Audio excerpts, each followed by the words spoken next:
ಬರದಿಂದ ಒದ್ದಾಡುತ್ತಿರುವ ಒಂದು ಊರಿನಲ್ಲಿರುವ ಚಂದ್ರಯ್ಯ ಅನ್ನುವ ವ್ಯಕ್ತಿ ತನ್ನ ಮುದಿ ಹಸುವನ್ನು ಕರೆದುಕೊಂಡು ಮಣ್ಣಿನ ರೋಡಿನ ಮೇಲೆ ನಡ್ಕೊಂಡು ಹೋಗ್ತಾ ಇರ್ತಾನೆ. ದುಃಖದಿಂದ, ನನ್ನನ್ನು ಕ್ಷಮಿಸು ತಾಯಿ, ನಿನಗೆ ಮುದಿತನ ಬಂದಿದೆ ಅಂತ ನಿನ್ನನ್ನು ಮಾರೋದಕ್ಕೆ ಕರ್ಕೊಂಡು ಹೋಗ್ತಾ ಇಲ್ಲ. ಪರದಿಂದ ಬಂದ ಕಷ್ಟದಿಂದ ನಿನ್ನನ್ನು ನಿನ್ನ ಮಗಳನ್ನು ಸಾಕಲಾರದೆ ಹೋಗ್ತಾ ಇದ್ದೀನಿ ತಾಯಿ. ಅದಕ್ಕೆ ನಿನ್ನನ್ನು ಮಾರ್ತಾ ಇದ್ದೀನಿ. ನಿನ್ನ ಮಗಳನ್ನು ಪೋಷಿಸುವ ಶಕ್ತಿ ಪ್ರಸಾದಿಸು, ಅನುಗ್ರಹಿಸಮ್ಮ ಎಂದು ಅಂದುಕೊಳ್ಳುತ್ತಾ ಮುಂದಕ್ಕೆ ನಡೆಯುತ್ತಿರುತ್ತಾನೆ ಚಂದ್ರಯ್ಯ. ಮುದಿ ಹಸು ಅವನ ಮಾತನ್ನು ಕೇಳಿ ತನ್ನಲ್ಲಿ ತಾನು, ಯಾವ ರೂಪದಲ್ಲಿದ್ದರೂ ಅಮ್ಮ ಅಮ್ಮನೇ. ಅಮ್ಮ ಯಾವತ್ತಿಗೂ ತನ್ನ ಮಕ್ಕಳು ಚೆನ್ನಾಗಿರ್ಬೇಕು ಅಂತ ಕೋರ್ಕೋತಾಳೆ ಹೊರತು ನಾಶವಾಗಬೇಕು ಅಂತ ಶಪಿಸಲ್ಲ. ಅಮ್ಮನ ಮನಸ್ಸು ಮಮತೆಯ ಗುಡಿ.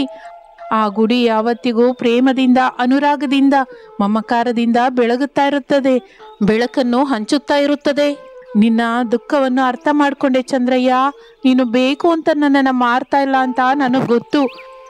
ಆದರೆ ಮಗನಂತಹ ನಿನ್ನನ್ನು ನನ್ನ ಮಗಳು ಕರುವನ್ನು ಬಿಟ್ಟು ಹೋಗೋದಕ್ಕೆ ಸ್ವಲ್ಪವೂ ಇಷ್ಟವಿಲ್ಲ ಮಗನೇ. ಆದರೆ ಪರಿಸ್ಥಿತಿ ಯಾವಾಗಲೂ ನಮಗೆ ಅನುಕೂಲವಾಗಿರೋದಿಲ್ವಲ್ಲ, ಅದಕ್ಕೆ ನಿನ್ನನ್ನು ಅರ್ಥ ಮಾಡ್ಕೊಂಡಿದ್ದೀನಿ ಎಂದು ಅಂದುಕೊಳ್ಳುತ್ತಾ ಚಂದ್ರಯ್ಯನ ಜೊತೆ ಮುಂದಕ್ಕೆ ನಡೆಯುತ್ತಾ ಇರುತ್ತದೆ. ಸರಿಯಾಗಿ ಅದೇ ಸಮಯಕ್ಕೆ ಅನಾಮಿಕಾ ತನ್ನ ಮಕ್ಕಳನ್ನು ಕರೆದುಕೊಂಡು ಅತ್ತೆಯ ಮನೆಗೆ ಹೋಗುತ್ತಾ ಇರುತ್ತಾಳೆ. ಮಮ್ಮಿ, ನೀನ್ ಹೇಳಿದ ಹಾಗೆ ಅಜ್ಜಿ ತಾತಯ್ಯ ನನ್ನನ್ನು ಅಣ್ಣಯ್ಯನನ್ನು ಅಷ್ಟೆಲ್ಲ ಮಿಸ್ ಆದ್ರಾ? ಹೌದು ಬೇಬಿ, ತಾತಯ್ಯ ಅಂತೂ ಅಲ್ಲಿ ನನ್ನ ಭವ್ಯ ಮಗು ಹೇಗಿದೆಯೋ ಏನೋ, ಏನಾದ್ರೂ ತಿಂದ್ಲೋ ಇಲ್ವೋ ಅಂತ ನಿನ್ ಬಗ್ಗೆನೇ ಆಲೋಚಿಸ್ತಾ ಇದ್ರು. ಪದೇ ಪದೇ ನಿಂಗೆ ಫೋನ್ ಮಾಡು ಅಂತ ಹೇಳ್ತಾ ಇದ್ರು. ತಿಂದ್ಲೋ ಇಲ್ವೋ ಅಂತ ತಿಳ್ಕೊ ಅಂತ ಇದ್ರು ಭವ್ಯ. ಎಷ್ಟಾದ್ರೂ ತಾತಯ್ಯಂಗೆ ನಾನಂದ್ರೆ ಬಹಳ ಇಷ್ಟ ಮಮ್ಮಿ ಎಂದು ಭವ್ಯ ಅನ್ನುತ್ತಾ ಇರುವಾಗ ಹರೀಶ್ ಕೋಪದಿಂದ ಹೀಗನ್ನುತ್ತಾನೆ. ತಂಗಿ, ನಾನಂದ್ರೆ ಅಜ್ಜಂಗೆ ಕೂಡ ತುಂಬಾ ಇಷ್ಟ. ನನ್ನನ್ನು ಕೂಡ ಪದೇ ಪದೇ ಕೇಳೇ ಇರ್ತಾರಲ್ವಾ ಮಮ್ಮಿ? ಹೌದು ಮಗು, ಅಜ್ಜಿ ತಾತಂದ್ರು ನಿನ್ನನ್ನು ತುಂಬಾ ಮಿಸ್ ಆಗಿದ್ದಾರೆ. ಈಗ ನಿಮ್ಮನ್ನ ನೋಡ್ತಾರಲ್ಲ, ನೋಡಿ ಅವರು ಎಷ್ಟು ಸಂತೋಷ ಪಡುತ್ತಾರೋ ಎಂದು ಅನಾಮಿಕಾ ತನ್ನ ಮಕ್ಕಳ ಜೊತೆ ಮಾತನಾಡುತ್ತಾ ಮನೆ ಕಡೆಗೆ ಹೋಗ್ತಾ ಇರ್ತಾಳೆ. ಸುಶೀಲಾ ಮನೆ ಹತ್ತಿರ ಅರಚುತ್ತಾ ಇರುವ ಕರುವನ್ನು ಹಿಡಿದುಕೊಂಡು ದುಃಖದಿಂದ, ನೋಡೆ, ನಿನ್ನೆಷ್ಟು ಹತ್ರೂ ನಿನ್ನ ಮುದಿ ತಾಯಿ ಬರೋದಿಲ್ಲ. ನಿನ್ನ ಕರೆ ನಿನ್ನ ತಾಯಿಗೆ ಕೇಳಿಸೋದಿಲ್ಲ. ನಿನ್ನ ತಾಯಿನ ಕರ್ಕೊಂಡು ಹೋಗ್ತಾರೋ ನನ್ ಗಂಡಂಗೂ ಕೇಳ್ಸಲ್ಲ. ಅರಚಿ ಅರಚಿ ನೀನು ತಲೆ ತಿರುಗಿ ಬಿದ್ದು ಹೋಗೋದಂತೂ ಖಚಿತ. ನನ್ ಮಾತನ್ ಕೇಳಿ ನಾನು ಹಾಕಿದ ಹುಲ್ಲು ತಿನ್ನು, ನೀರ್ ಕುಡಿ. ಇದಕ್ಕೂ ಹೆಚ್ಚಾಗಿ ನಾನೇನು ಮಾಡಲಾರೆ, ನಿನ್ನನ್ನು ಸಮಾಧಾನಿಸಲಾರೆ ಎಂದು ಅನ್ನುತ್ತಾ ಇರುತ್ತಾಳೆ. ಆ ಮಾತನ್ನು ಕೇಳಿ ಅನಾಮಿಕಾ ತನ್ನ ಮಕ್ಕಳ ಹತ್ತಿರ, ಮಕ್ಕಳೇ, ನೀವು ಮನೆಗೆ ಹೋಗಿ, ನಾನು ಸುಶೀಲಾ ಚಿಕ್ಕಿ ಹತ್ರ ಮಾತಾಡಿ ಮನೆಗೆ ಬರ್ತೀನಿ. ಸರಿ ಮಮ್ಮಿ. ಮಗು ಹರೀಶು, ತಂಗಿನ ಜಾಗ್ರತೆಯಾಗಿ ಮನೆಗೆ ಕರ್ಕೊಂಡು ಹೋಗು. ಓಕೆ ಮಮ್ಮಿ ಎಂದು ಹೇಳಿ ಹರೀಶ್ ತನ್ನ ತಂಗಿ ಭವ್ಯಳ ಕೈಯನ್ನು ಹಿಡಿದುಕೊಂಡು ಮನೆಯ ಕಡೆಗೆ ನಡೆಯುತ್ತಾ ಇರುತ್ತಾನೆ. ಅನಾಮಿಕಾ ಸುಶೀಲಳ ಹತ್ತಿರಕ್ಕೆ ಬರುತ್ತಾಳೆ. ಯಾಕೆ ಚಿಕ್ಕಿ, ಯಾಕೆ ಇದು ಅಷ್ಟೆಲ್ಲ ಅರಚ್ತಾ ಇದೆ, ಕಣ್ಣೀರು ಹಾಕುತ್ತಾ ಇದೆ? ಏನ್ ಹೇಳಲಿ ತಾಯಿ, ಈ ಕರು ತಾಯಿ ಮುದುಕಿಯಾಗಿದೆ ಅಂತ ಬಂದ ಬರದ ಕಷ್ಟ ನೀಗಿಸಲಾರದೆ ನಮ್ಮ ಕೈಯಲ್ಲಿ ಶಕ್ತಿ ಇಲ್ಲ. ತಾಯಿನ ಮಗುನ ಸಾಕಲಾರದೆ ಹೋಗ್ತಾ ಇದ್ದೀವಿ. ಅದಕ್ಕೆ ಅಂತ ಈಗ ತಾಯಿ ಮಗುನ ಬೇರೆ ಮಾಡ್ತೀರಾ ಚಿಕ್ಕಿ? ಮತ್ತೊಂದು ಮಾರ್ಗವಿಲ್ಲದೆ ಹೋಯ್ತಮ್ಮ. ನಿನ್ನ ಚಿಕ್ಕಪ್ಪ ಮನಃಶಾಂತಿ ಸಾಯಿಸ್ಕೊಂಡು ಈ ಕೆಲಸ ಮಾಡ್ತಾ ಇದ್ದಾರೆ ಹೊರತು ಇಷ್ಟವಿದ್ದು ಮಾಡ್ತಾ ಇಲ್ಲಮ್ಮ. ಮುದಿ ಹಸುನ ತಗೊಂಡು ಚಿಕ್ಕಪ್ಪ ಹೋಗಿ ಎಷ್ಟು ಹೊತ್ತಾಯ್ತು ಚಿಕ್ಕಿ? ಒಂದು 10 ನಿಮಿಷವಾದ್ರೂ ಆಯ್ತಮ್ಮ. ಕರುನ ಬಿಟ್ಬಿಡು, ಅದು ತನ್ನ ತಾಯಿನ ಕಾಪಾಡ್ಕೊಳ್ಳುತ್ತೆ. ಆದ್ರೆ ಅನಾಮಿಕಾ, ನಿನ್ನ ಚಿಕ್ಕಪ್ಪ ನಿನ್ ಮೇಲೆ ಕೋಪಿಸ್ಕೊತಾನಮ್ಮ. ಏನೂ ಆಗಲ್ಲ ಚಿಕ್ಕಿ, ನಾನು ಇದ್ದೀನಲ್ಲ. ಕರು ತನ್ನ ತಾಯಿ ಹತ್ರ ಹೋಗುತ್ತೆ, ನಾನು ಚಿಕ್ಕಪ್ಪನ ಹತ್ರ ಹೋಗ್ತೀನಿ. ನೀವು ಮನೆ ಹತ್ರನೇ ಇರಿ. ಚಿಕ್ಕಪ್ಪನಿಂದ ನಿಮಗೆ ಎಂತಹ ಮಾತು ಬಾರದ ಹಾಗೆ, ಚಿಕ್ಕಪ್ಪ ಕೋಪ ಮಾಡ್ಕೊಳ್ಳೋದ ಹಾಗೆ ನಾನು ನೋಡ್ಕೋತೀನಲ್ಲ ಎಂದು ಅನಾಮಿಕಾ ಮಾತು ಕೊಡುವ ಹೊತ್ತಿಗೆ ಕರುವನ್ನು ಬಿಟ್ಟು ಬಿಡುತ್ತಾಳೆ ಸುಶೀಲಾ. ಕರು ಸಂತೋಷ ಪಡುತ್ತಾ ಅನಾಮಿಕಳನ್ನು ನೋಡುತ್ತದೆ. ನಿನ್ನ ಕೃತಜ್ಞತೆಯ ನೋಟ ನಂಗೆ ಅರ್ಥ ಆಯ್ತು ಕಣೆ. ಮೊದಲು ಬೇಗ ಹೋಗಿ ನಿನ್ನ ಮುದಿ ತಾಯಿನ ಕಾಪಾಡ್ಕೋ, ಹೋಗು ಹೋಗು, ನಾನು ಕೂಡ ನಿನ್ನ ಹಿಂದೆನೆ ಬರ್ತೀನಿ ಎಂದು ಅನಾಮಿಕಾ ಹೇಳುತ್ತಲೇ ಕರು ಅಲ್ಲಿಂದ ಓಡಿಕೊಳ್ಳುತ್ತಾ ಹೋಗುತ್ತೆ. ನೀನು ಕೂಡ ಹೋಗು ತಾಯಿ. ಹೋಗ್ತೀನಿ ಚಿಕ್ಕಿ. ನನ್ಗಾಗಿ ನಮ್ಮ ಅತ್ತೆ ಬಂದ್ರೆ ನಾನು ಚಿಕ್ಕಪ್ಪನ ಹತ್ರ ಹೋಗಿದ್ದೀನಿ ಅಂತ ಹೇಳು ಚಿಕ್ಕಿ. ಇಲ್ಲ ಅಂದ್ರೆ ಆಕೆ ಗಾಬರಿ ಆಗ್ತಾಳೆ, ನಮ್ಮವರಿಗೆ ಫೋನ್ ಮಾಡ್ತಾಳೆ. ಅವರು ಮಾಡ್ತಾ ಇರೋ ಕೆಲಸ ಬಿಟ್ಟು ಕೂಡ ಓಡ್ ಬರ್ತಾರೆ. ಹೇಳ್ತೀನಿ ಅನಾಮಿಕಾ ಎಂದು ಸುಶೀಲಾ ಹೇಳುತ್ತಾಳೆ. ಅನಾಮಿಕಾ ತಡ ಮಾಡದೆ ಕರು ಹೋದ ಕಡೆಗೆ ಹೋಗುತ್ತಾಳೆ. ಕರು ಚಂದ್ರಯ್ಯ ತೆಗೆದುಕೊಂಡು ಹೋಗ್ತಾ ಇರುವ ತನ್ನ ಮುದಿ ಹಸುವಿನ ಹತ್ರ ಹೋಗುತ್ತದೆ. ಮುದಿ ಹಸು ಪ್ರೇಮದಿಂದ ಕರುವನ್ನು ನೆಕ್ಕುತ್ತದೆ. ಅದನ್ನು ನೋಡುತ್ತಲೇ ಚಂದ್ರಯ್ಯನಿಗೆ ಸಂತೋಷವಾಗುತ್ತದೆ. ಆದರೆ ಆ ಸಂತೋಷ ಹೆಚ್ಚು ಹೊತ್ತು ಇರಲಾರದು. ಕೋಪದಿಂದ ನೋಡುತ್ತಾ, ಈ ಸುಶೀಲ ಒಂದು ಕೆಲಸ ಕೂಡ ಸರಿಯಾಗಿ ಮಾಡೋದಿಲ್ಲ. ಈಗ ತಾಯಿಯನ್ನ ಬಿಟ್ಟು ಕರು ಬರೋದಿಲ್ಲ, ಕರುನ್ ಬಿಟ್ಟು ತಾಯಿ ಬರಲ್ಲ. ಇವೆರಡರ ಮಧ್ಯ ನಾನು ನಲಗಿ ಹೋಗ್ಬೇಕು. ಅಷ್ಟು ಸಹನೆ ತಾಳ್ಮೆ ನನ್ನ ಹತ್ರ ಇಲ್ಲ. ಬಂದ್ರೆ ಮುದಿ ಹಸುನ ಕರ್ಕೊಂಡು ಹೋಗ್ತೀನಿ, ಇಲ್ಲ ಅಂದ್ರೆ ಎರಡನ್ನೂ ಮಾರ್ಬಿಡ್ತೀನಿ ಎಂದು ಅಂದುಕೊಳ್ಳುತ್ತಾ ಇರುವಾಗ ಅಲ್ಲಿಗೆ ಅನಾಮಿಕ ಬರುತ್ತಾಳೆ. ಚಂದ್ರಯ್ಯನನ್ನು ನೋಡುತ್ತಾಳೆ. ಚಿಕ್ಕಪ್ಪ, ಕರುನ ಚಿಕ್ಕಿ ಬಿಡ್ಲಿಲ್ಲ. ಅರಿಸ್ತಾ ಇದ್ರೆ ಅದನ್ನ ನಾನೇ ಬಿಟ್ಬಿಟ್ಟೆ. ಯಾಕೆ ತಾಯಿ ಬಿಟ್ಟೆ? ಅದಕ್ಕೆ ಹಸುವನ್ನ ಕರುವನ್ನ ಸಾಕುವುದು ನನ್ನಿಂದ ಆಗ್ತಾ ಇಲ್ಲ. ಅದಕ್ಕೆ ಈ ಮುದಿ ಹಸುವನ್ನ ಮಾರಿ ಅದರ ಮಗುವನ್ನು ಪೋಷಿಸೋಣ ಅಂತ ಅನ್ಕೋತಾ ಇದ್ದೀನಿ. ಚಿಕ್ಕಪ್ಪ, ನಿನಗೇನು ಅಭ್ಯಂತರವಿಲ್ದಿದ್ರೆ ಆ ಮುದಿ ಹಸುನ ಅದರ ಕರುನ ನಾನೇ ಕೊಂಡ್ಕೋತೀನಿ. ನೀನು ಎಷ್ಟಕ್ಕೆ ಮಾರ್ಬೇಕು ಅಂತ ಇದೆಯಾ ಚಿಕ್ಕಪ್ಪ? ದರ ಎಷ್ಟರವರೆಗೆ ಬರುತ್ತೆ ಅಷ್ಟಕ್ಕೆ ಮಾರ್ತೀನಿ ತಾಯಿ. ಹೆಚ್ಚು ಕಡಿಮೆ ನನಗೆ ಗೊತ್ತಿಲ್ಲ ಚಿಕ್ಕಪ್ಪ. ತಗೋ, ನನ್ನ 2 ಬಂಗಾರದ ಬಳೆಗಳನ್ನು ತೆಗೆದುಕೊಂಡು ಮುದಿ ಹಸುವನ ಕರುವನ ಬಿಟ್ಟು ಬಿಡಿ ಎಂದು ಹೇಳಿ ತನ್ನ ಕೈಯಲ್ಲಿರುವ 2 ಬಂಗಾರದ ಬಳೆಯನ್ನು ತೆಗೆದು ಚಂದ್ರಯ್ಯನಿಗೆ ಕೊಡುತ್ತಾಳೆ. ಅದು ಮುದಿ ಹಸು ನೋಡುತ್ತದೆ. ಸಂತೋಷ ಪಡುತ್ತಾ ತನ್ನಲ್ಲಿ ತಾನು ಹೀಗಂದ್ಕೊಳ್ಳುತ್ತೆ, ಅನಾಮಿಕ ಅಮ್ಮನವರು, ನಿನ್ಗೆ ನಮ್ಮ ಮೇಲಿರುವ ಪ್ರೇಮಕ್ಕೆ ನಾವು ಯಾವತ್ತಿಗೂ ಋಣಪಟ್ಟಿರುತ್ತೀವಿ. ತಾಯಿ ಮಗುವನ್ನು ಬೇರೆ ಮಾಡದೆ ನಿಮ್ಮ ಹತ್ತಿರ ನಿನ್ನ ಬಂಗಾರದ ಬಳೆಗಳನ್ನು ಕೊಟ್ಟು ನಮ್ಮನ್ನು ಕಾಪಾಡಿಕೊಂಡಿದ್ದೀರಾ. ಈ ಋಣ ಯಾವುದೋ ಒಂದು ವಿಧದಿಂದ ತೀರಿಸಿಕೊಳ್ತೀನಿ ಎಂದು ಅಂದುಕೊಳ್ಳುತ್ತಾ ಇರುವಾಗ ಬಂಗಾರದ ಬಳೆಯನ್ನು ನೋಡಿ ಚಂದ್ರಯ್ಯ ಸಂತೋಷ ಪಡುತ್ತಾ ಇದ್ದರೆ, ಚಿಕ್ಕಪ್ಪ, ಈಗ ಈ ಮುದಿ ಹಸುನ ತನ್ನ ಮಗಳನ್ನ ನಾನು ನಮ್ಮನೆಗೆ ತಗೊಂಡು ಹೋಗ್ತಾ ಇದ್ದೀನಿ. ತಗೊಂಡು ಹೋಗು ತಾಯಿ, ನನಗೆ ದುಡ್ಡು ಬೇಕು. ನಿನಗೆ ಮುದಿ ಹಸು ಮಗಳು ಬಂದಿದ್ದವಲ್ಲ, ತಗೊಂಡು ಹೋಗಮ್ಮ ಎಂದು ಚಂದ್ರಯ್ಯ ಹೇಳುತ್ತಲೇ ಮುದಿ ಹಸುವನ್ನು ತನ್ನ ಮಗಳನ್ನು ಕರೆದುಕೊಂಡು ಅನಾಮಿಕ ತನ್ನ ಮನೆಗೆ ಹೋಗುತ್ತಾಳೆ. ಶಾರದಾ ಮುದಿ ಹಸುನ ಕರುವನ್ನ ನೋಡುತ್ತಾಳೆ. ಸೊಸೆ, ಈ ಮುದಿ ಹಸುನ ಆ ಕರುನ ನಿಮ್ಮ ಅಪ್ಪ ಕೊಟ್ಟು ಕಳಿಸಿದ್ರೇನೆ? ಇಲ್ಲ ಅತ್ತೆ, ನಾನು 2 ಬಂಗಾರದ ಬಳೆಗಳನ್ನು ಕೊಟ್ಟು ಚಂದ್ರಯ್ಯನ ಹತ್ರ ನಾನೇ ಕೊಂಡ್ಕೊಂಡೆ ಎಂದು ಹೇಳುತ್ತಲೇ ಶಾರದಾ ಆಶ್ಚರ್ಯದಿಂದ ನೋಡ್ತಾಳೆ. ಅತ್ತೆ, ಇಷ್ಟಕ್ಕೂ ಇವನ್ನ ಎಲ್ಲಿ ಕಟ್ಟೋಣ? ನಿನಗೆ ನಿಜವಾಗ್ಲೂ ಬುರುಡ ಕೆಲಸ ಮಾಡುತ್ತೇನೆ ಸೊಸೆ. ಕೆಲಸ ಮಾಡ್ತಾ ಇದೆ ಅತ್ತೆ, ಅದರಿಂದ ಚಂದ್ರಯ್ಯ ಹಸುನ ಮಾರಾಟ ಮಾಡ್ತಾ ಇದ್ರೆ ನನ್ನ ಬಂಗಾರದ 2 ಬಳೆಗಳನ್ನು ಕೊಟ್ಟು ಈ ಮುದಿ ಹಸುನ ಕೊಂಡ್ಕೊಂಡೆ. ನಿನಗಿಷ್ಟ ಬಂದ ಹಾಗೆ ಮಾಡ್ಕೊ ಹೋಗು ಎಂದು ಹೇಳಿ ಶಾರದಾ ಒಳಗಡೆಗೆ ಹೊರಟು ಹೋಗುತ್ತಾಳೆ. ಅನಾಮಿಕ ಮುದಿ ಹಸುವನ್ನು ಕರುವನ್ನು ಮನೆ ಮುಂದೆ ಕಟ್ಟುತ್ತಾಳೆ. ಹೀಗೆ ದಿನಗಳು ಕಳೆಯುತ್ತಾ ಇರುತ್ತದೆ.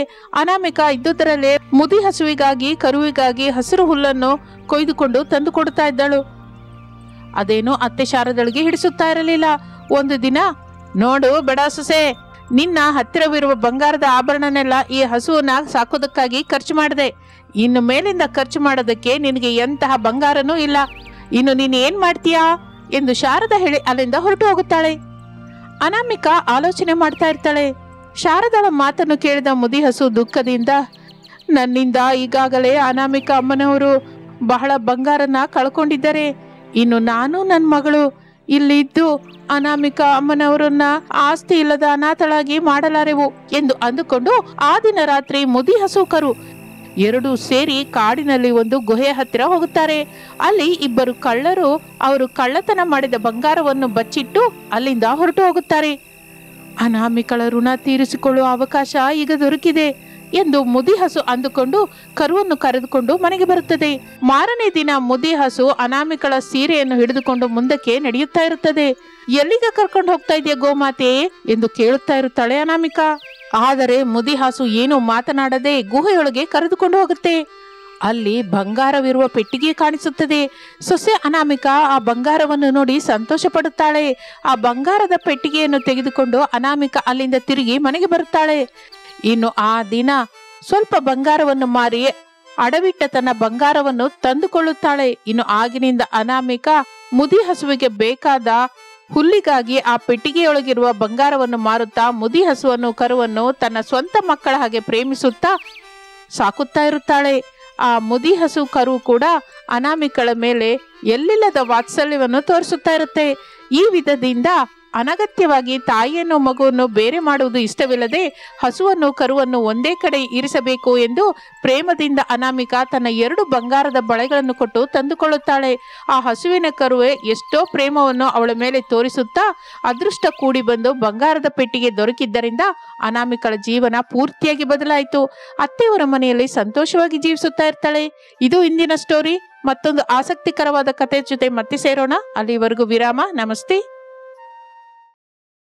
ತಂದೆ ಗೋಪಾಲಂ ಹಲಗೆಗಳಿಂದ ದೋಣಿಗಳನ್ನು ತಯಾರು ಮಾಡುತ್ತಾ ಇದ್ದರೆ 25 ವರ್ಷದ ಮಗಳು ಅನಾಮಿಕಾ ಆ ಹಲಗೆಗಳನ್ನು ತೆಗೆದುಕೊಂಡು ಸಿದ್ದಯ್ಯ ಅನ್ನುವ ಒಬ್ಬ ದೊಡ್ಡ ಮನುಷ್ಯನನ್ನು ಕರೆದುಕೊಂಡು ಮನೆಗೆ ಬರ್ತಾಳೆ. ಅಪ್ಪ, ಈ ದೊಡ್ಡ ಮನುಷ್ಯರ ಹೆಸರು ಸಿದ್ದಯ್ಯ, 2 ದೋಣಿ ಬೇಕು ಅಂದ್ರೆ ಕರ್ಕೊಂಡ್ಬಂದೆ ಎಂದು ಮಗಳು ಅನಾಮಿಕಾ ಹೇಳುತ್ತಲೇ ಗೋಪಾಲಂ ಮಾಡುತ್ತಿರುವ ಕೆಲಸವನ್ನು ನಿಲ್ಲಿಸಿ ಸಿದ್ದಯ್ಯನ ಕಡೆಗೆ ನೋಡುತ್ತಾನೆ. ಕೈ ಮುಗಿಯುತ್ತಾನೆ. ಸಿದ್ದಯ್ಯ ಕೂಡ ತಿರುಗಿ ಕೈ ಮುಗಿಯುತ್ತಾನೆ. ಹೇಳಿ ಸ್ವಾಮಿ, 1 ವಾರದ ಒಳಗೆ ನನಗೆ 2 ದೋಣಿ ಮಾಡಿ ಕೊಡಬೇಕು. ಯಾರನ್ನ ಕೇಳಿದರೂ ನಾನು ಹೇಳಿದ ಸಮಯಕ್ಕೆ ಮಾಡಲಾರೆ ಅಂತ ಹೇಳ್ತಾ ಇದ್ದಾರೆ. ನೀನು ಕೂಡ ಹಾಗೆ ಹೇಳಬೇಡ. ಬೇಕು ಅಂದ್ರೆ ನಾನು ನಿಮಗೆ ಹೆಚ್ಚೇ ದುಡ್ಡು ಕೊಡ್ತೀನಿ. ಒಂದು ವೇಳೆ ಮೊದಲೇ ದುಡ್ಡು ಕೊಡು ಅಂದ್ರೂ ಕೊಡ್ತೀನಿ. ಅಯ್ಯ, ಈಗ ದೋಣಿಯದ ಸಮಸ್ಯೆ ಅಲ್ಲ, ಕೆಲಸದ ಸಮಸ್ಯೆ, ದೋಣಿ ಸಮಸ್ಯೆ. ದೋಣಿ ತಯಾರು ಮಾಡುವುದು ನಾನೊಬ್ಬನೇ. 1 ವಾರದಲ್ಲೇ 2 ದೋಣಿ ತಯಾರು ಮಾಡೋದು ಅನ್ನೋದು ಬಹಳ ಕಷ್ಟ ಸ್ವಾಮಿ. ನನ್ನನ್ನು ಬಿಟ್ಟುಬಿಡಿ, ನನ್ನಿಂದಾಗಲ್ಲ. ಹಾಗಂದ್ರೆ ಹೇಗೆ ಹೇಳಪ್ಪ, ನಿನಗೆ ಹೆಚ್ಚು ದುಡ್ಡು ಕೊಡ್ತೀನಿ ಎಂದು ಹೇಳುತ್ತಾ ಗೋಪಾಲನನ್ನು ಒಪ್ಪಿಸುವ ಪ್ರಯತ್ನ ಮಾಡುತ್ತಾ ಇರ್ತಾನೆ ಸಿದ್ದಯ್ಯ. ಗೋಪಾಲಂ ಕೂಡ ನಿಧಾನವಾಗಿ ಆಗಲ್ಲ ಅಂತ ಹೇಳುವ ಪ್ರಯತ್ನ ಮಾಡ್ತಾ ಇರ್ತಾನೆ. ಅವರಿಬ್ಬರನ್ನು ನೋಡ್ತಾ ಇರುವ ಅನಾಮಿಕಾ ಹೀಗಂತಾಳೆ, ಯಜಮಾನ್ರೇ, ನೀವು ಹೇಳಿದ ಹಾಗೆ 1 ವಾರದಲ್ಲಿ 2 ದೋಣಿ ಮಾಡಿ ಕೊಡ್ತೀವಿ. ಮತ್ತೆ ದುಡ್ಡು ಸ್ವಲ್ಪ ಹೆಚ್ಚಾಗಿ ಕೊಡಬೇಕು, ಕೊಡ್ತೀರಾ? ಅಯ್ಯೋ ತಾಯಿ, ಖಂಡಿತ ಕೊಡ್ತೀನಿ. ಬೇಕು ಅಂದ್ರೆ ದುಡ್ಡು ಈಗಲೇ ಕೊಡಬೇಕು ಅಂದ್ರೆ ಕೊಡ್ತೀನಿ. ನೀನು ಸುಮ್ಮನಿರು ತಾಯಿ. ಹೆಚ್ಚು ದುಡ್ಡಿಗೆ ಆಸೆ ಪಟ್ಟು ನೀನು ಕಷ್ಟಪಡೋದು ನನಗೆ ಸ್ವಲ್ಪನೂ ಇಷ್ಟವಿಲ್ಲ. ಅಯ್ಯ, ಇನ್ನು ಹೋಗಿ 1 ವಾರದಲ್ಲಿ 2 ದೋಣಿನ ತಯಾರು ಮಾಡಿ ವಿಷಯ ತಿಳಿಸ್ತೀವಿ ಎಂದು ಹೇಳುತ್ತಲೇ ಸಿದ್ದಯ್ಯ ಸಂತೋಷ ಪಡುತ್ತಾ ಅಲ್ಲಿಂದ ಹೊರಟು ಹೋಗುತ್ತಾನೆ. ಏನಮ್ಮ ಅನಾಮಿಕಾ, 1 ವಾರದಲ್ಲಿ 2 ದೋಣಿಗಳು ಮಾಡ್ತೀನಿ ಅಂತ ಯಾಕೆ ಒಪ್ಕೊಂಡೆ ಹೇಳು? ಮಾಡೋಣ ಅಪ್ಪ. ಹೇಗೂ ನನಗೆ ಮದುವೆ ಮಾಡಬೇಕು ಅನ್ಕೋತಾ ಇದ್ದೀಯಲ್ಲ, ಅದಕ್ಕೆ ಬೇಕಾದ ದುಡ್ಡು ಕೂಡ ಜಮಾ ಮಾಡ್ತಾ ಇದ್ದೀರಾ. ಆ ದುಡ್ಡಿಗೆ ಈ ದುಡ್ಡು ಕೂಡ ಸೇರುತ್ತಲ್ವಾ ಅಪ್ಪ? ಅಂದ್ರೆ ನಿನ್ನ ಮದುವೆಗೆ ನೀನೇ ದುಡ್ಡು ಸಂಪಾದಿಸ್ಕೋತಾ ಇದೀಯ ತಾಯಿ? ಹಾಗಂತಲ್ಲ ಅಪ್ಪ, ಮೊನ್ನೆ ಬಂದ ಶಾರದಾ ಆಂಟಿಯವರಿಗೆ ನಾನು ತುಂಬಾ ಹಿಡಿಸಿದ್ದೀನಿ ಅಂತ ಅವ್ರ ಮಗ ರಮೇಶು ನನಗೆ ಹಿಡಿಸಿದರೆ ಮದುವೆ ಮಾಡ್ತೀನಿ ಅಂತ ಹೇಳ್ತೀನಿ ಅಂತ ಹೇಳಿ ಹೋದ್ರಲ್ಲ. ಹೌದು ತಾಯಿ, ನಿನಗೆ ಆ ಹುಡುಗ ಹಿಡಿಸಿದ್ನಾ ಅಮ್ಮ? ಹೇಳಮ್ಮ, ಹೇಳು. ನಿನಗೆ ಆ ಹುಡುಗ ಹಿಡಿಸಿದರೆ ಸಂಬಂಧ ಮಾತಾಡಿ ಮದುವೆ ಮಾಡ್ತೀನಿ. ಮದುವೆ ಖರ್ಚಿಗೆ ಸರಿ ಹೊಂದುವಷ್ಟು ದುಡ್ಡಿಲ್ಲ ಅಂತ ಅಮ್ಮ ಹೇಳ್ತಾ ಇರೋದನ್ನ ಕೇಳದೆ ಆಗ ನಾನು ಏನು ಹೇಳಲಾರ್ದೆ ಹೋದೆ ಅಪ್ಪ. ಈಗ ನಿಮ್ಗೆ ಹೇಳ್ತಾ ಇದ್ದೀನಿ, ನನಗೆ ಹುಡುಗ ಹಿಡಿಸಿದ್ದಾನೆ ಅಪ್ಪ, ಅವನ ಜೊತೆಗೆ ನನ್ನ ಮದುವೆ ಮಾಡಿ ಎಂದು ಮಗಳು ಅನಾಮಿಕಾ ಹೇಳುತ್ತಲೇ ತಂದೆ ಗೋಪಾಲಂ ಬಹಳ ಸಂತೋಷ ಪಡುತ್ತಾನೆ. ತಪ್ಪದೆ ಮಾಡ್ತೀನಿ ತಾಯಿ. ಅದಕ್ಕೆ ಅಪ್ಪ 2 ದೋಣಿಗಳು ಕಡಿಮೆ ಸಮಯದಲ್ಲಿ ಮಾಡೋದಕ್ಕೆ ಒಪ್ಕೊಂಡಿದ್ದೀನಿ. ಅದಲ್ಲಮ್ಮ ಅಪ್ಪ, ಬಂದ ಅವಕಾಶವನ್ನ ಯಾಕೆ ಬಿಡಬೇಕು? ನಾನು ಮಗನಾದ್ರೂ ಮಗಳಾದ್ರೂ ನಾನೇ ಅಲ್ವಾ? ಈಗ ಮಗನಾಗಿ ಮಾಡಬೇಕಾದ ಕೆಲಸ ಮಾಡ್ತೀನಿ. ನಾಳೆ ಮದುಮಗಳಾಗಿ ಹೋಗುವಾಗ ಪದ್ಧತಿ ಪ್ರಕಾರವಾಗಿ ತಗೊಂಡು ಹೋಗ್ತೀನಿ ಎಂದು ಹೇಳುತ್ತಲೇ ಗೋಪಾಲಂ ಎಷ್ಟೋ ಸಂತೋಷ ಪಡುತ್ತಾ ದೋಣಿ ತಯಾರು ಮಾಡುವ ಕೆಲಸದಲ್ಲಿ ಇರ್ತಾನೆ. ಅನಾಮಿಕಾ ಕೂಡ ಮತ್ತೊಂದು ದೋಣಿ ತಯಾರು ಮಾಡ್ತಾ ಇರ್ತಾಳೆ. 2 ದಿನ ಕಳೆದ ನಂತರ ಶಾರದಳ ಮನೆಯಲ್ಲಿ ಪೂಜಾರಿ ಕೂತ್ಕೊಂಡಿರ್ತಾನೆ. ಶಾರದಾ, ಪ್ರಸಾದ್, ರಮೇಶು ಮೂವರು ಪೂಜಾರಿಯನ್ನೇ ನೋಡ್ತಾ ಇರ್ತಾರೆ. ಏನಯ್ಯ ಪೂಜಾರಿ, ಶುಭ ವಾರ್ತೆ ಹೇಳಿದೆ, ಆ ವಾರ್ತೆ ಏನು ಹೇಳದೆ ಹಾಗೆ ನೋಡ್ತಾ ಇದೆಯಾ ಯಾಕೆ? ಹೌದು ಪೂಜಾರಿ ಅವರೇ, ಆ ಶುಭ ವಾರ್ತೆ ಏನೋ ಹೇಳಿ. ಪೂಜಾರಿ ಅವರೇ, ಆ ಶುಭ ವಾರ್ತೆ ಅನಾಮಿಕಳಿಗೆ ನಾನು ಹಿಡಿಸಿದೆ ಅಂತ, ನನ್ನ ಜೊತೆ ಮದುವೆಗೆ ಒಪ್ಕೊಂಡಿದ್ದಾಳೆ ಅಂತ ಅಲ್ವಾ? ಹೌದು ರಮೇಶ್ ಬಾಬು, ಅನಾಮಿಕಳಿಗೆ ನೀನು ತುಂಬಾ ಹಿಡಿಸಿದೀಯಾ. ನಿನ್ ಜೊತೆ ಮದುವೆ ಕೂಡ ಹುಡುಗಿ ಒಪ್ಕೊಂಡಿದ್ದಾಳೆ, ಆದರೆ ಒಂದು ಕಂಡೀಷನ್ ಇಟ್ಟಿದ್ದಾಳೆ ಎಂದು ಹೇಳುತ್ತಲೇ ಶಾರದಾ, ಪ್ರಸಾದ್, ರಮೇಶರು ಮೂವರು ಅಯೋಮಯದಿಂದ ಮುಖವನ್ನು ನೋಡ್ಕೋತಾ ಇರ್ತಾರೆ. ಅವರ ನೋಟವನ್ನು ಗಮನಿಸಿದ ಪೂಜಾರಿ, ಅಯ್ಯ, ನಿಮಗೆ ಮತ್ತಷ್ಟು ಗಾಬರಿಯಾಗಬೇಕಾದ ಅವಕಾಶವಿಲ್ಲ. ಅವಳು ಹೇಳಿದ ಕಂಡೀಷನ್ ಬಹಳ ಚಿಕ್ಕದು. ಏನದು ಪೂಜಾರಿ ಅವರೇ? ಏನೂ ಇಲ್ಲ ರೀ, ಅವಳ ಜೊತೆಗೆ ಒಂದು ದೋಣಿಯನ್ನು ತನಗೆ ಜೊತೆಯಾಗಿ ತಗೊಂಡ್ಬರ್ತಾಳಂತೆ. ಮನೆ ಹೊರಗೆ ಅದನ್ನ ಇಟ್ಕೋತೀನಿ ಅಂತ ಹೇಳ್ತಾ ಇದ್ದಾಳೆ. ಅಷ್ಟೇನಾ? ಅದಕ್ಕೆ ನಾನು ಒಪ್ಕೋತೀನಿ ಬಿಡು. ಒಳ್ಳೆ ಮುಹೂರ್ತ ನೋಡಿ ಇಬ್ಬರಿಗೂ ಮದುವೆ ಮಾಡಿಬಿಡು ಪೂಜಾರಿ ಅವರೇ. ಹಾಗೆ ತಾಯಿ ಎಂದು ಹೇಳಿ ಪೂಜಾರಿ ಅಲ್ಲಿಂದ ಹೊರಟು ಹೋಗುತ್ತಾನೆ. ಒಂದು ದಿನ ಅನಾಮಿಕಳ ತಾಯಿ ಕಮಲ ಹಲಗೆಯನ್ನು ಎತ್ತಿಕೊಂಡು ಮನೆಗೆ ಬಂದು ಜಗಲಿಯಲ್ಲಿ ಇಡುತ್ತಾಳೆ. ಕಮಲ, ಇನ್ನೊಂದು 2-3 ದಿನದವರೆಗೂ ಹಲಗೆಗಳನ್ನು ತರುವ ಅಗತ್ಯ ಇಲ್ಲ ಬಿಡು. ಈಗಾಗಲೇ ನೀನು ತಗೊಂಡ್ ಬಂದ ಹಲಗೆ ಸಾಕು. ಸರಿ ಕಣ್ರಿ, ಬಹಳ ಹಸಿವಾಗ್ತಾ ಇದೆ, ಹೋಗಿ ತಿನ್ನೋಣ ಬನ್ನಿ. ತಿನ್ಬೇಕು ಅಂದ್ರೆ ಮೊದಲು ಅಡಿಗೆ ಮಾಡ್ಬೇಕಲ್ಲ. ಅದೇನು ಮಗಳು ಅನಾಮಿಕ ಮಾಡ್ಲಿಲ್ವಾ? ಮಾಡ್ಲಿಲ್ಲಮ್ಮ, ನಾನು ಕೂಡ ಅಪ್ಪನ ಜೊತೆಗೆ ಇಲ್ಲೋಡು ದೋಣಿ ತಯಾರು ಮಾಡ್ತಾ ಇದ್ಬಿಟ್ಟೆ ಎಂದು ಅನಾಮಿಕ ಹೇಳುತ್ತಲೇ ಕಮಲಳಿಗೆ ಬಹಳ ಕೋಪ ಬರುತ್ತೆ. ಬೆಳಗಾಗ್ತಲೇ ಎದ್ದು ಕಿಲೋಮೀಟರ್ ದೂರ ಹೋಗಿ ನಡ್ಕೊಂಡು ತಗೊಂಡ್ಬರ್ತಾ ಇದ್ದೀನಿ ಅಂತ ತಿಳಿದು ಕೂಡ ಅಡಿಗೆ ಮಾಡದೆ ಹೇಗಿದೆಯೇ? ಹೇಗಿರ್ತೀನಿ, ದೋಣಿ ಮಾಡ್ಕೋತಾ ಇದ್ದೆ. ಹೀಗೆ ತಲೆ ಕೆಟ್ಟ ಉತ್ತರ ಹೇಳುತ್ತಾನೆ. ನನಗೆ ಮೈಯೆಲ್ಲ ಉರಿಯುತ್ತೆ. ಆದ್ರೂ ನಾನು ನಿನ್ಗೆ ಎಷ್ಟು ಸಲ ಹೇಳಿ ಅನಾಮಿಕಾ, ದೋಣಿ ನಿಮ್ಮಪ್ಪ ಮಾಡ್ತಾನೆ, ನೀನು ಅಡಿಗೆ ಮಾತ್ರ ಕಲ್ತ್ಕೋ ಅಂತ. ನಾನು ಕೂಡ ಹೇಳ್ದೆ ಅಲ್ವಾ ಅಮ್ಮ, ಮೊದಲು ದೋಣಿ ಮಾಡ್ತೀನಿ ಅಂತ. ನಾಳೆ ಅತ್ತೆ ಮನೆಗೆ ಹೋದ್ಮೇಲೆ ನಿನಗೆ ಅಡಿಗೆ ಬರಲ್ಲ ಅಂತ ತಿಳಿದ್ರೆ ನಿನ್ನನ್ನೆಲ್ಲ ಬೈಯೋದು. ನಿನ್ಗೆ ಯಾವ ಕೆಲ್ಸನೋ ಕಳಿಸ್ದೆ ಅಂತ ನನ್ನನ್ ಬೈತಾರೆ. ಹೋಗ್ಲಿ ಬಿಡು, ನಾನು ಮಾಡಲಾರ್ದ ಕೆಲ್ಸನ ಅವರು ಮಾಡ್ತಾರೆ ಅನ್ನೋ ಮಾತು. ಅಂದ್ರೆ ಏನೇ ನಿನ್ನ ಉದ್ದೇಶ? ಇಲ್ಲಾಂದ್ರೆ ಏನಮ್ಮ, ಯಾವಾಗ ನೋಡಿದ್ರು ಅಡ್ಗೆ ಮಾಡೋದ್ ಕಲ್ತ್ಕೋ, ರಂಗೋಲಿ ಹಾಕೋದ್ ಕಲ್ತ್ಕೋ, ಬೆಳಿಗ್ಗೆನೆ ಹೇಳೋದ್ ಕಲ್ತ್ಕೋ, ತಲೆ ಸ್ನಾನ ಮಾಡೋದು ಕಲ್ತ್ಕೋ, ಹೀಗೆ ಪ್ರತಿಯೊಂದನ್ನು ಕಲ್ತ್ಕೋ ಅಂತ ಬೆಳಿಗ್ಗೆ ಎದ್ದಾಗಿನಿಂದ ತಿಂದು ಮಲಗೋವರೆಗೂ ನನ್ ತಲೆ ತಿಂತಾನೆ ಇರ್ತೀಯ ಎಂದು ಮಗಳು ಅನಾಮಿಕ ಅನ್ನುತ್ತಲೇ ಕಮಲ ಬೈದುಕೊಳ್ಳುತ್ತಾ ಮನೆಯೊಳಗೆ ಹೋಗುತ್ತಾಳೆ. ಆಗ ತಂದೆ ಗೋಪಾಲ ಹೀಗಂತಾನೆ, ಇಲ್ಲಿ ನೋಡು ತಾಯಿ, ನಿಮ್ಮಮ್ಮ ಹೇಳಿದ್ರಲ್ಲಿ ನಿಜವಿದೆ. ಹೆಣ್ಣು ಮಗಳಾಗಿ ಹುಟ್ಟಿ ಮಗಳಾಗಿ ಬೆಳೆದು ಮದುಮಗಳಾಗಿ ಬದಲಾಗಿ ಹೆಂಡತಿಯಾಗಿ ಜೊತೆಯಾಗಿ ಸೊಸೆಯಾಗಿ ಒಂದು ಮನೆಗೆ ದೀಪವಿಡಬೇಕು. ಅವರಿಗೆ ಇಷ್ಟವಾದ್ದನ್ನ ಮಾಡಿಕೊಡುತ್ತಾ ಅತ್ತೆನ ಮಾವಂದಿರನ್ನ ಪ್ರೇಮದಿಂದ ನೋಡ್ಕೊಳ್ಳೋದು ಇದೇ ಅಮ್ಮ ಹೆಣ್ಣು ಮಗುವಿನ ಜೀವನ ಅಂದ್ರೆ. ಈಗ ನೀವು ಕೂಡನಪ್ಪ? ಹೌದು ತಾಯಿ, ನೀನು ದೋಣಿ ತಯಾರು ಮಾಡೋದು ನನಗೆ ಸ್ವಲ್ಪವೂ ಇಷ್ಟವಿಲ್ಲಮ್ಮ. ಇಲ್ಲ ಅಂದ್ರೆ ಒಂದೇ ಸಲಕ್ಕೆ 2 ದೋಣಿ ಬೇಕು ಅಂತ ಒಬ್ಬ ವ್ಯಕ್ತಿ ಬಂದ ಅವಕಾಶವನ್ನು ಯಾಕೆ ಕಳ್ಕೋಬೇಕು ಅಂತ ಒಪ್ಕೊಂಡೆ. ನಾಳೆಗೆ 2 ದೋಣಿ ಆಗುವುದು ಪೂರ್ತಿಯಾಗಿ ಹೋಗುತ್ತೆ, ದುಡ್ಡು ಕೈಗೆ ಬರುತ್ತೆ. ಇನ್ನು ನನ್ನ ಮದುವೆ ಕೆಲಸ ಶುರು ಮಾಡಿಯಪ್ಪ. ನಾನು ಅದೇ ಅನ್ಕೋತಾ ಇದ್ದೀನಿ ತಾಯಿ ಎಂದು ಮಾತನಾಡಿಕೊಳ್ಳುತ್ತಾ ದೋಣಿ ತಯಾರು ಮಾಡ್ತಾ ಇರ್ತಾರೆ. 2 ದಿನ ಕಳೆಯುತ್ತದೆ. ಸಿದ್ದಯ್ಯ ಬಂದು ದುಡ್ಡು ಕೊಟ್ಟು ಆ ದೋಣಿಗಳೆರಡನ್ನು ತೆಗೆದುಕೊಂಡು ಹೋಗುತ್ತಾನೆ. ಬಂದ ದುಡ್ಡಿನಿಂದ ಪೂಜಾರಿ ಇಟ್ಟ ಒಳ್ಳೆ ಮುಹೂರ್ತದಲ್ಲಿ ಅನಾಮಿಕಳಿಗೂ ರಮೇಶನಿಗೂ ಅಂಗರಂಗ ವೈಭವವಾಗಿ ಮದುವೆ ನಡೆಯುತ್ತೆ. ಅನಾಮಿಕಾ ಅತ್ತೆಯವರ ಮನೆಗೆ ತಾನು ಮೊದಲೇ ಹೇಳಿದ ವಿಧದಿಂದ ಒಂದು ದೋಣಿಯನ್ನು ತೆಗೆದುಕೊಂಡು ಅತ್ತೆಯವರ ಮನೆಗೆ ಹೊರಗಡೆ ಕಾರಿನ ಪಕ್ಕದಲ್ಲೇ ಆ ದೋಣಿಯನ್ನು ಇಟ್ಕೊಳ್ತಾಳೆ. ಸೊಸೆ, ಇಲ್ಲಿ ನಮ್ಮ ಕಾರ್ ಎಷ್ಟು ಭದ್ರವಾಗಿದೆಯೋ ನಿನ್ ದೋಣಿ ಕೂಡ ಅಷ್ಟೇ ಭದ್ರವಾಗಿರುತ್ತೆ. ನೀನು ಈ ದೋಣಿ ಬಗ್ಗೆ ಯೋಚನೆ ಮಾಡಬೇಡ, ಭಯಪಡಬೇಡ. ಹಾಗೆ ಅತ್ತೆ ಎಂದು ಹೇಳಿ ಇನ್ನು ಆ ದಿನದಿಂದ ಅನಾಮಿಕಾ ಬೆಳಗಿನ ಜಾವವೇ ಎದ್ದು ಹೊರಗೆ ಬಂದು ಅಂಗಳ ಸಾರಿಸಿ ರಂಗೋಲಿ ಇಡುತ್ತಾಳೆ. ತಲೆ ಸ್ನಾನ ಮಾಡಿಕೊಂಡು ದೀಪವಿಡ್ತಾಳೆ. ಆ ನಂತರವೆದ್ದು ಹಾಲ್ಗೆ ಬಂದು ಕೂತ್ಕೊಂಡು ಅತ್ತೆ ಮಾವಂದರಿಗೆ ಬಿಸಿ ಬಿಸಿ ಟೀ ಮಾಡಿಕೊಂಡು ತಂದ್ಕೊಡ್ತಾಳೆ. ಮನೆ ಕೆಲಸ ಅಡುಗೆ ಕೆಲಸ ಶ್ರದ್ಧೆಯಿಂದ ಮಾಡಿಕೊಳ್ಳುತ್ತಾ ಗಂಡನನ್ನು ಪ್ರೇಮದಿಂದ ಅತ್ತೆ ಮಾವಂದರನ್ನು ಭಕ್ತಿಯಿಂದ ನೋಡ್ಕೊತಾಳೆ. ಒಂದು ದಿನ ಎಲ್ರೂ ಕೂತ್ಕೊಂಡು ಟಿವಿ ನೋಡ್ತಾ ಇರ್ತಾರೆ.